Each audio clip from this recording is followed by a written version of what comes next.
Have you ever really stopped to think about the hidden giants in our global economy? We tend to focus on the big, flashy stuff, right?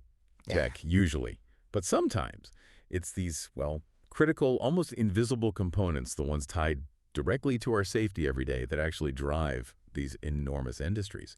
So today we're doing a deep dive into one of those. It's foundational, rarely discussed, but huge. The global brake master pump market. And this isn't just about, a car part. It's about getting a handle on a multi-billion-dollar industry that, keeps vehicles safe all over the world. Our insights, they're coming straight from a detailed market forecast.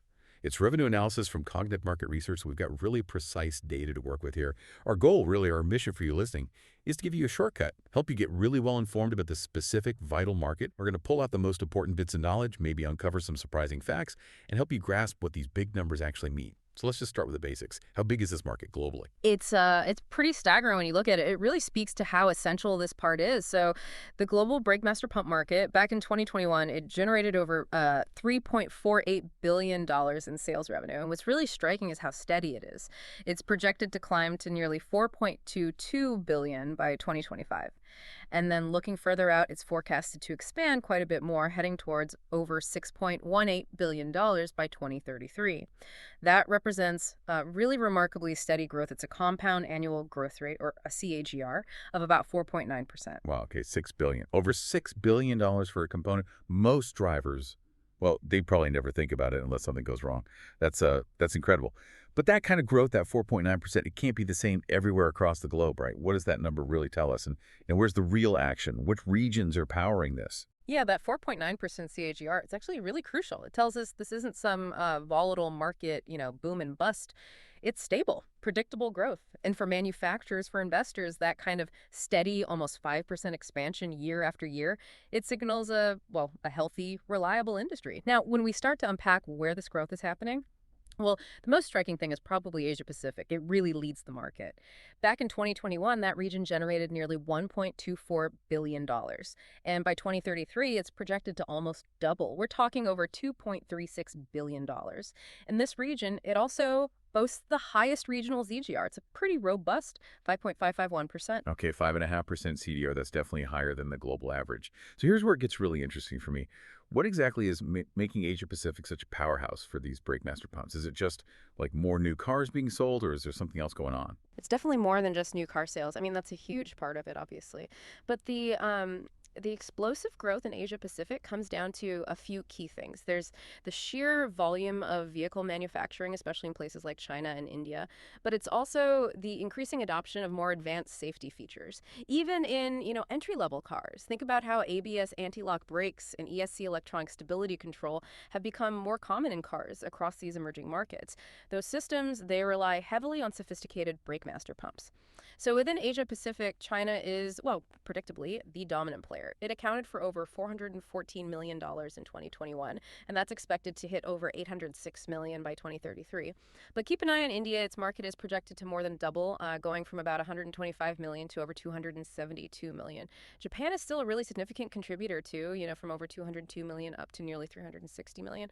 And we also see solid expansion in South Korea and Australia. So the rapid expansion there reflects both things: rising vehicle ownership and that increased focus on vehicle safety standards. Right, right. It's clear Asia Pacific is really setting the pace. Okay, but that brings up an interesting contrast, doesn't it? North America, it's maybe a more mature market, but it still carries significant weight in this whole global picture, right? Oh, absolutely. North America is a very substantial market. It reached over $947 million in 2021, and it's projected to grow to over $1.56 billion by 2033. The main driver there within the region is undoubtedly the United States.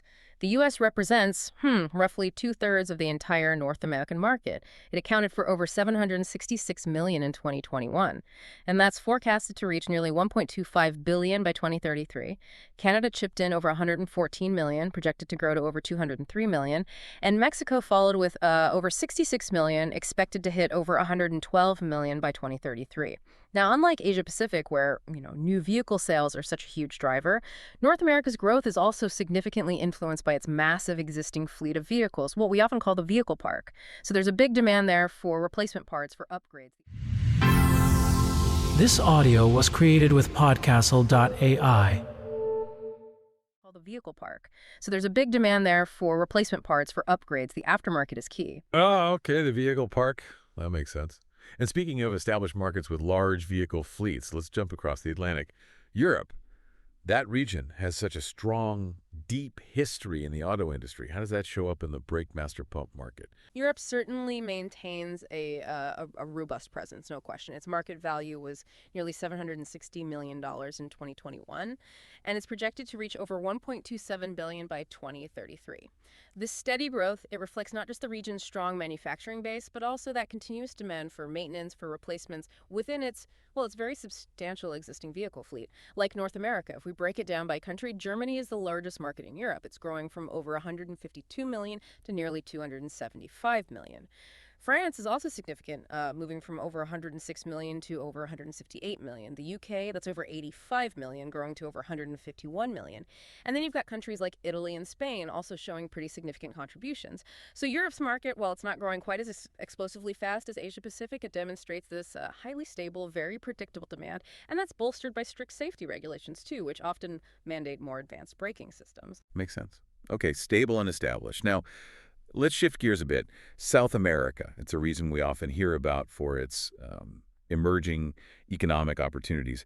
How's it fitting into this global market for such a critical component? South America, yeah, it shows promising growth. It's projected to expand from over $212 million in 2021 to nearly $391 million by 2033. So that's a solid trajectory. It's being driven by increasing vehicle ownership and also the evolving automotive infrastructure in the key countries there. Brazil is the dominant player in the region. Its sales are growing from over 83 million to over 150 million. Argentina also shows notable figures, rising from over 39 million up to over 76 million. And Colombia, that's going from about 24 million to almost 42 million. The growth here, it often points towards a developing aftermarket as the number of vehicles on the road increases. Right, a growing park there too, just starting from a smaller base. Okay, and finally, let's group together the Middle East and Africa. How do these diverse developing markets fit into the global picture for brake master pumps? What kind of dynamics do we see there? Yeah, these regions are certainly on an upward path. In the Middle East, the market grew from over 163 million in 2021, and it's heading towards nearly 298 million by 2033. Saudi Arabia leads that market. It's projected to almost double, going from over 50 million to over 92 million. Turkey and the UAE are also pretty significant contributors there. Then for Africa, the market expanded from just over 160 million in 2021 to over 288 million projected for 2033. South Africa is the largest contributor in Africa, growing from over 55 million to over 107 million. And Nigeria shows strong potential as well. What's important to note here, I think, is the foundational nature of this growth. As these economies develop, as vehicle ownership becomes more widespread, the demand for essential components like brake master pumps, it just naturally follows. You often see significant percentage increases, even if it's starting from a smaller base number. It's really about building out that vehicle infrastructure. So, okay, let's try and bring this all together then. What we've really unpacked today is this incredibly consistent multi-billion-dollar industry, an industry that, well, literally underpins vehicle safety all around the world. We started at what, over 3.4 billion in 2021, and we're looking at a market climbing towards over 6.1 billion by 2033. It really is a kind of silent giant, isn't it? Power and global transportation. Exactly. That's a great way to put it. The key takeaway, I think, is that this seemingly niche component, the brake master pump, it represents a massive multi-billion-dollar industry, and it has remarkably consistent growth across all the major global regions, driven significantly by that rapid expansion in Asia Pacific, yes, but also by steady demand from the more established markets. So, okay, what does this all actually mean for you listening? Well, this deep dive, it hopefully reveals some of those intricate, often unseen economic forces behind the safety tech in your own car. It really highlights the vast, interconnected global supply chains needed just to manufacture even one crucial component like this. And it shows the constant evolving demand for automotive parts as, regulations tighten, technologies advance, and the number of vehicles on the road just keeps growing. Yeah, it really does. And it kind of raises an important question, doesn't it? What other hidden essential components are out there driving equally massive global markets that we rarely talk about? And how might understanding their quiet, consistent growth, how might that impact our view of, say, technological progress or even economic stability? It just goes to show the world of global business is full of surprises, often hidden in the most everyday yet utterly critical objects. All right, so you sent us these fascinating insights into the automotive world. Let's talk about something that seems super simple, almost boring. Your car's brake master pump. Right. You've probably never given it a second thought, have you? But what if I told you it's, well, way more complex and dynamic than it appears? It's actually undergoing this massive kind of silent transformation.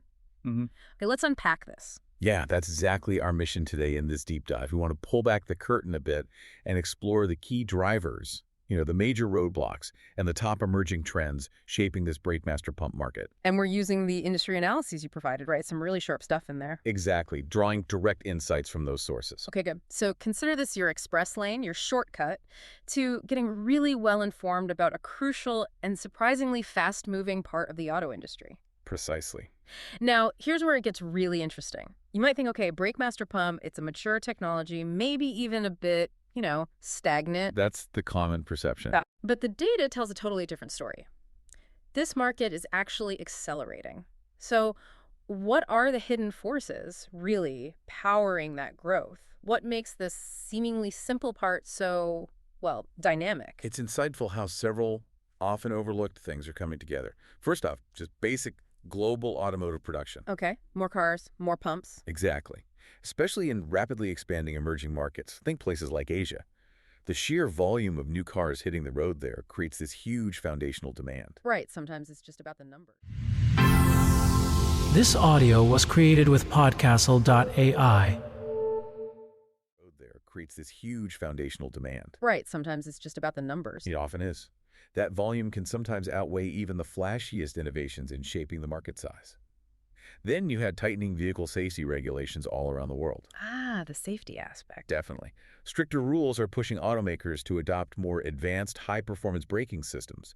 Things like ABS anti-lock braking systems and EBD, electronic brake force distribution. Right, stuff that needs smarter control. Precisely. And these systems demand incredibly precise and reliable master pump designs. So OEMs are investing more in advanced pumps. Then there's the aftermarket. Replacements. Yeah, consistent demand. Brakes wear out, like tires. It's inevitable, especially in regions with older cars on the road. Makes sense. And finally, just the technological advancements themselves, like integrating ABS and EBD more deeply. These pumps have to be super reliable to work with all that sophisticated electronics. Okay, that paints a pretty strong picture of growth. But, like with any market that's speeding up, there've got to be some bumps in the road. Friction points. Oh, absolutely. What are the major headwinds manufacturers are facing? Maybe some challenges people underestimate. Well, connecting this to the bigger picture, probably the most disruptive thing right now is the accelerating shift to electric vehicles. EVs. Right, that's shaking everything up. It really is. It's not just a gradual change, it's a fundamental rethink. EVs often use regenerative braking. Where the motor slows the car down. Exactly, acting like a generator, putting energy back in the battery. And that, well, it significantly reduces the need for traditional hydraulic master pumps in certain types of vehicles. It's a critical turning point. So less demand for the old style. In some segments, yes. Then there's raw material price volatility. Costs for things like steel and aluminum jumping around. That must squeeze margins. Directly. Yeah. Makes long-term planning really tough. Another thing is, low-cost alternatives popping up. Cheaper pumps. Yeah, especially in the markets where price is the main driver. It can slow down the adoption of premium high-performance parts, even if they're safer or last longer. I see.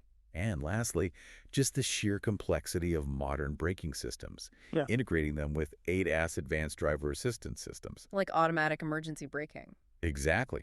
Or adaptive cruise control. All that integration with electronic platforms adds huge design and manufacturing challenges. It demands much higher R&D investment. Wow, okay. So a part that's been mostly hydraulic for ages is now facing this electronic shift while juggling costs and getting way more complex. That's quite a set of challenges. It is. But it sounds like instead of just getting stuck, innovators are finding clever ways forward. What are the key trends we're seeing as companies adapt and sort of redefine this market? That's the crucial part, isn't it? Adaptability. We're seeing much wider adoption of dual circuit master cylinders. Meaning like two systems in one. Essentially, yeah. Two independent hydraulic circuits in one pump. It's a massive boost for safety, built-in redundancy. If one circuit fails, the other still provides braking power. Okay, that makes a lot of sense. Then there's brake-by-wire technology. This is really transforming things, especially in EVs and hybrids. Where the pedal isn't directly linked. Correct. Your foot tells a computer which then tells the brakes what to do electronically. It fundamentally changes pump design and how they interact with the car's electronic brain. A totally different architecture. Completely. We're also seeing a big focus on materials, durable, lightweight stuff. Advanced composites, corrosion-resistant alloys. To save weight. Primarily, yeah. Yeah. Reducing vehicle weight is critical for fuel efficiency and especially for EV range, while keeping things strong, of course. Right. And finally, there's a really interesting trend in OEM aftermarket collaboration. Automakers are partnering directly with the component suppliers. To develop systems together. Exactly. Co-developing brake systems tailored for specific new cars right from the start. That means better performance, better fit, better quality, ideally. So what does this all mean when you put it together? It sounds like this humble brake master pump. It's not so humble anymore. Not at all. From the materials, the mechanics, how it connects with safety systems, smart tech, it's undergoing this huge fundamental transformation. It's less like a simple part and more like a sophisticated piece of the car's nervous system now. That's a great way to put it. It really is evolving rapidly. Yeah. And it really makes you think, doesn't it? How these shifts in just one, albeit critical component like the brake master pump, can send ripples through the entire automotive supply chain.